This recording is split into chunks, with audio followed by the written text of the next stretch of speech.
विज्ञान और तकनीक ने हमेशा मानव समझ की सीमाओं को आगे बढ़ाया है। पहिए के आविष्कार से लेकर इंटरनेट के आगमन तक हर नवाचार ने हमारी दुनिया को नया रूप दिया है।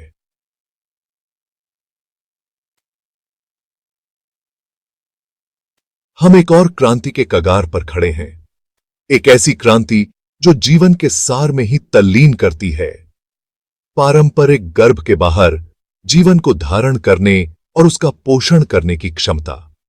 प्रयोगशालाओं में बच्चों के जन्म की यह अभूतपूर्व अवधारणा, जो कभी विज्ञान कथाओं तक ही सीमित थी, तेजी से हकीकत के करीब पहुंच रही है।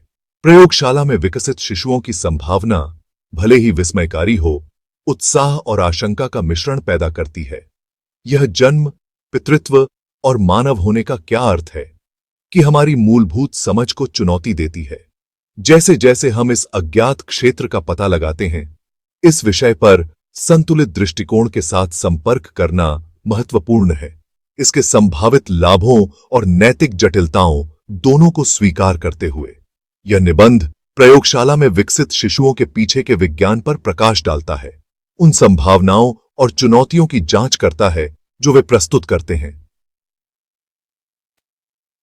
हम बांझपन को कम करने, सुरक्षित गर्भधारण की पेशकश करने और यहां तक कि आनुवंशिक बीमारियों को मिटाने की क्षमता का पता लगाएंगे।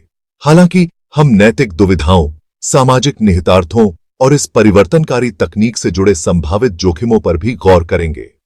अंततः लक्ष्य इस तेजी से विकसित हो रहे क्षेत्र के बारे में एक विचारशील और सूचित चर्चा को बढ़ावा देना है।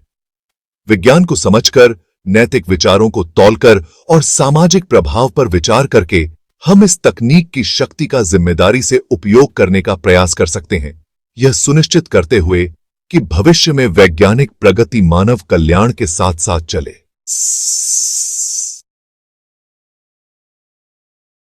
प्रयोगशाला में विकसित शिशुओं की यात्रा इन विट्रो फर्टिलाइजेशन या आईवीएफ से शुरू होती है, एक ऐसी तकनीक जिसने पहले ही प्रजनन चिकित्सा में क्रांति ला दी है। आईवीएफ में एक नियंत्रित प्रयोगशाला सेटिंग में शरीर के बाहर एक अंडे को शुक्राणु के साथ निषेचित करना शामिल है। परिणामी भ्रूण को तब महिला के गर्भाशय में प्रत्यारोपित किया जाता है, जहां उसका विकास स्वाभाविक रूप से जारी रहता है, जबकि आईवीएफ बांझपन से जूझ रहे अनगिनत जोड़ों के लिए आशा की किरण रही है।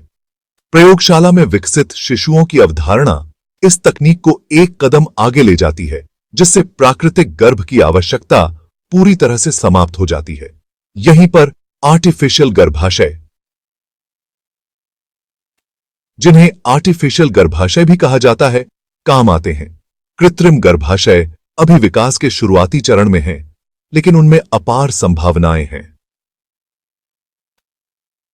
इन उपकरणों का उद्देश्य एक प्राकृतिक गर्भ के वातावरण की नकल करना है, जो भ्रूण के विकास के लिए आवश्यक सभी पोषक तत्वों, ऑक्सीजन और हार्मोन प्रदान करते हैं।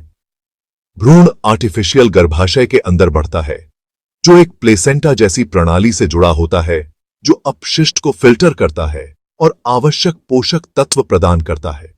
कृत्रिम गर्भाशय का विकास एक जटिल उपक्रम है, जिसके लिए बायो इंजीनियरिंग, पदार्थ विज्ञान और भ्रूण के विकास की हमारी समझ में प्रगति की आवश्यकता होती है। हालांकि शोधकर्ता इस क्षेत्र में महत्वपूर्ण प्रगति कर रहे हैं, जो प्रजनन स्वास्थ्य सेवा में क्रांति लाने और उन व्यक्तियों और जोड़ों के लिए नई संभावनाएं प्रदान करने की क्षमता से प्रेरित हैं, जो स्वाभाविक रूप से गर्भधारण नहीं कर सकते हैं।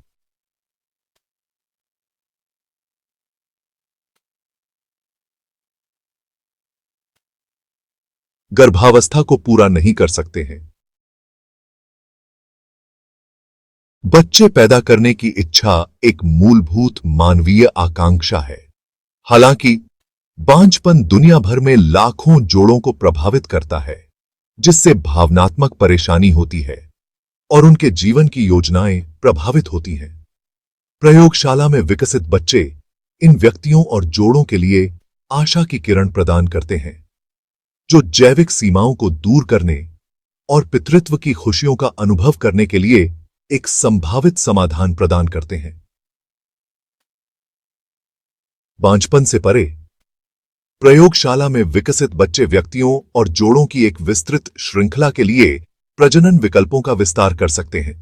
उदाहरण के लिए समलैंगिक जोड़े सरोगेट की आवश्यकता के बिना जैविक रूप से संबंधित बच्चे पैदा कर सकते हैं। जिन व्यक्तियों ने चिकित्सा उपचार कराया है जो उनकी प्रजनन क्षमता को प्रभावित करते हैं, जैसे कीमोथेरेपी या विकिरण चिकित्सा, वे भी इस तकनीक से लाभान्वित हो सकते हैं। इसके अलावा प्रयोगशाला में विकसित बच्चे संभावित रूप से माताओं और शिशुओं दोनों के लिए गर्भावस्था और प्रसव से जुड़े जोखिमों को कम कर सकते हैं। गर्भावस्था और प्रसव के दौरान जटिलताओं के दीर्घकालिक स्वास्थ्य परिणाम हो सकते हैं और कुछ मामलों में यह जीवन के लिए खतरा भी हो सकता है। भ्रूण को नियंत्रित वातावरण में विकसित करके आर्टिफिशियल गर्भाशय इन जोखिमों को कम कर सकते हैं, जिससे माताओं और शिशुओं दोनों के लिए सुरक्षित गर्भधारण और स्वस्थ परिणाम प्राप्त हो सकते हैं।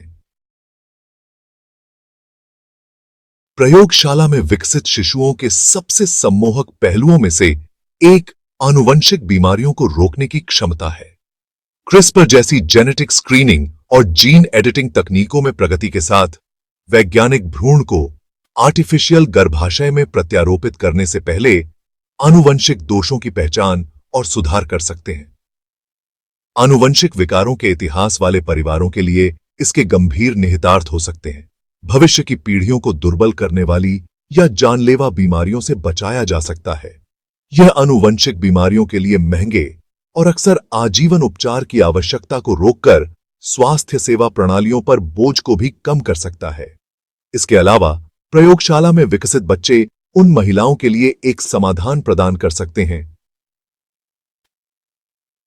जिन्हें ऐसी चिकित्सीय स्थितियों का सामना करना पड़ता है जो गर्भावस्था को असंभव या अत्यधिक जोखिम भरा बना देती हैं।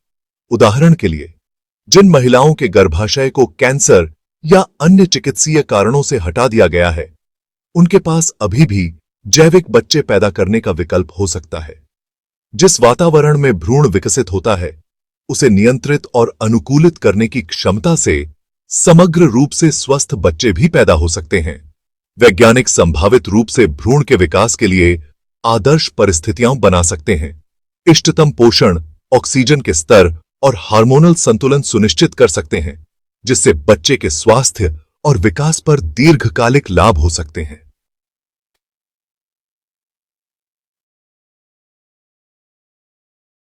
जबकि प्रयोगशाला में विकसित शिशुओं के संभावित लाभ निर्विवाद हैं, इस तकनीक के नैतिक निहितार्थ जटिल और बहुआयामी हैं। आलोचकों का तर्क है कि एक प्रयोगशाला में जीवन बनाना एक पवित्र रेखा को पार करता है, प्राकृतिक व्यवस्था में हस्तक्षेप करता है और संभावित रूप से ईश्वर की भूमिका निभाता है। इस तकनीक के माध्यम से पैदा हुए बच्चों और समग्र रूप से समाज के लिए, दोनों के लिए अनपेक्षित परिणामों की संभावना के बारे में चिंताएं हैं। कुछ लोगों को डर है कि प्रयोगशाला में विकसित शिशुओं को कृत्रिम या मानव से कम माना जा सकता है, जिससे भेदभाव और पूर्वाग्रह पैदा हो सकता है। दूसरों को आनुवंशिक वृद्धि की संभावना के बारे में चिंता है। विशिष्ट लक्षणों वाले डिजाइनर शिशुओं का निर्माण जो